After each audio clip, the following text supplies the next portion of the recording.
उनी प्रचण्ड र यो घटना हो 2065 साल ज्येष्ठ 15 गतेको।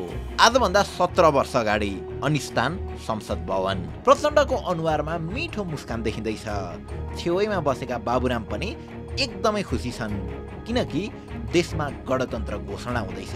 गणतन्त्र कार्यान्वयन सम्बन्धी प्रस्ताव बहुमतले पारित गर्ने घोषणा गर्दछु। नारायण हिटी दरबारमा रहेका तत्कालीन राजा र निजसँग सम्बन्धित निजी सचिवालय संरचना यो प्रस्ताव पारित भएको मितिले 15 दिनभित्र हटाउन सभाको यो बैठक नेपाल सरकारलाई निर्देशन दिन्छ।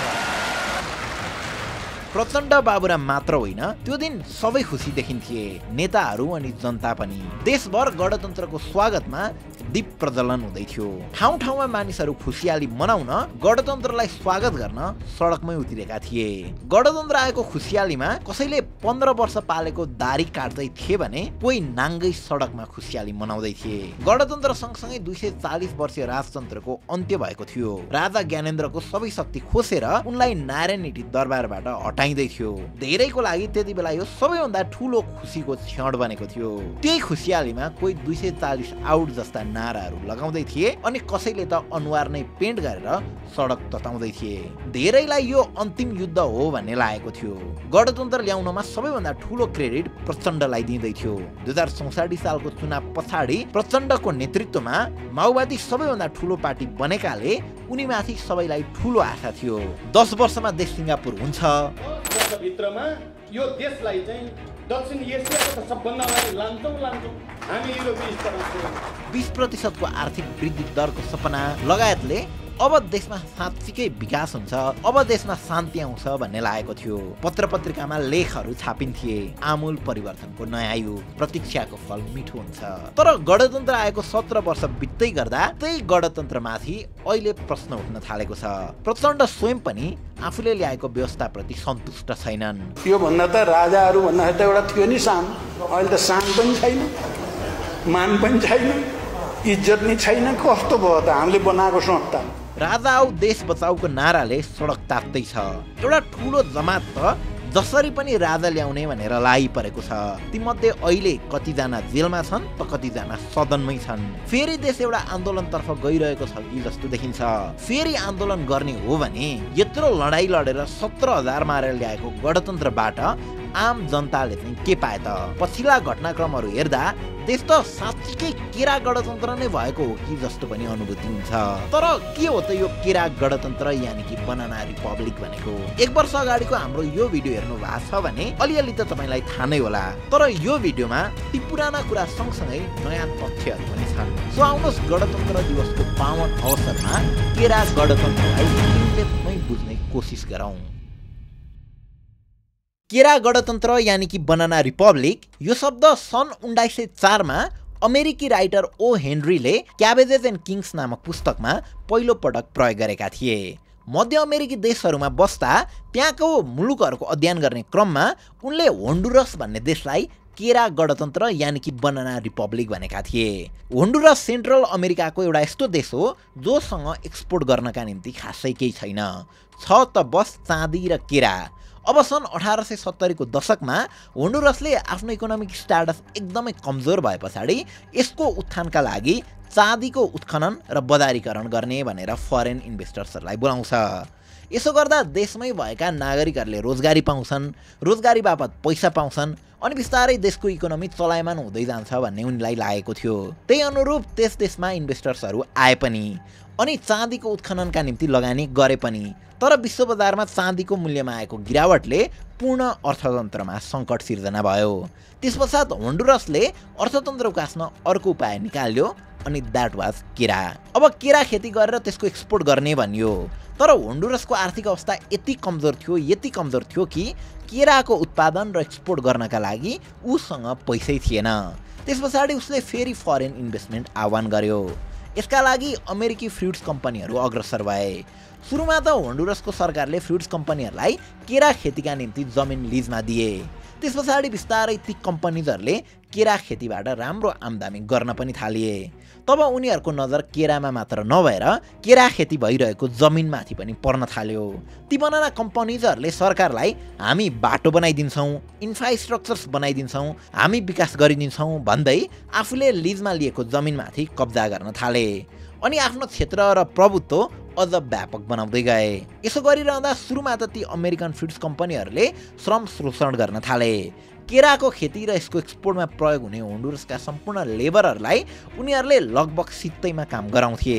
उनीहरूलाई पैसा होइन भाउचर्स दिन्थ्यो र त्यस्तो भाउचर्स ती अमेरिकी कम्पनीजहरूकै ग्रोसरी स्टोर्स या पसलहरूमा मात्र चल्थ्यो। यानि कि अमेरिकन फुड्स कम्पनीहरूले होन्डुरसमा बिस्तारै आफ्नै छुट्टै करेन्सी बनाइरहेका थिए, छुट्टै इकोसिस्टम बनाइरहेका थिए। रियल मनीको त कारोबार नै भइरहेको थिएन त्यहाँ। डेली लाइफसँग कनेक्टेड इज एन्ड एभ्री कुराहरू ती अमेरिकी कम्पनीजहरूसँगै गएर ठोकिन्थ्यो।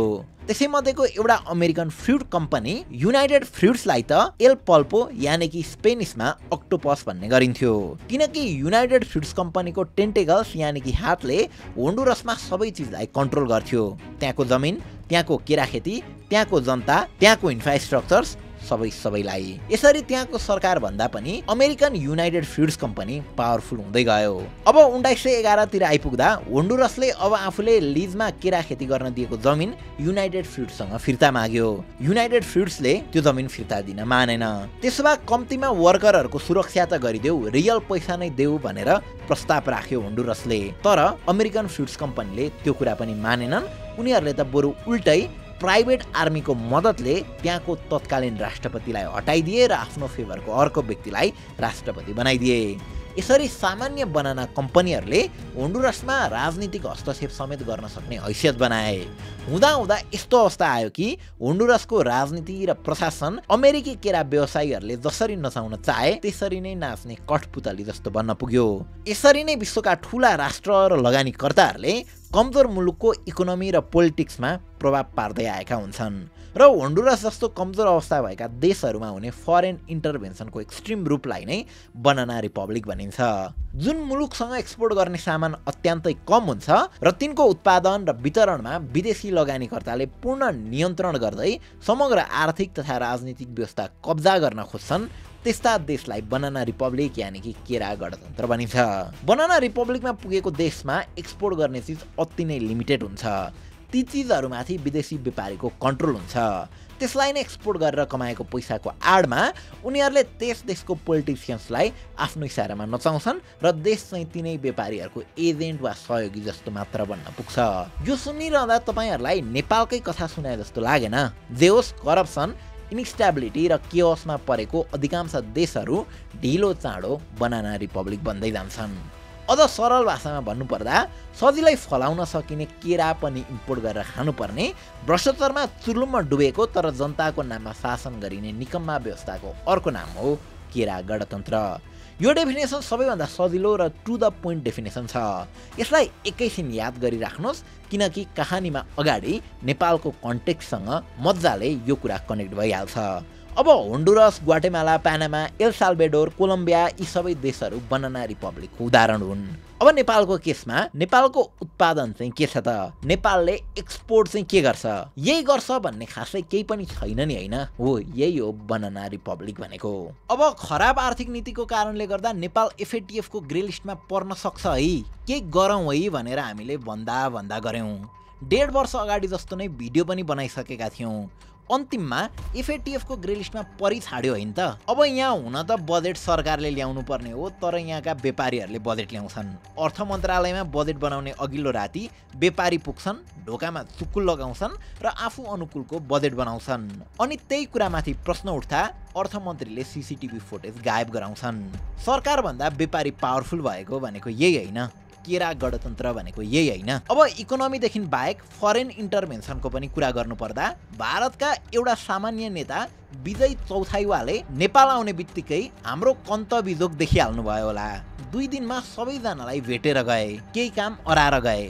छिमेकीले चाहँदा हाम्रो देशमा यस्तो हुन्छ, तर हामी आफैले चाहने हो भने, हामीले केही सहयोग माग्नु पर्यो भने हाम्रै नेताले यी नेतालाई भारत जाँदाखेरि भेट्न गाह्रो पर्छ। पूर्व सभामुख एवं माओवादी केन्द्रका नेता कृष्ण बहादुर महराले नै सार्वजनिक मञ्चमै नेपाल सो दिन देश होइन भनेर दाबी गरेका छन्। अब 10 वर्ष सशस्त्र युद्धमा होमिने त उनी पनि थिए।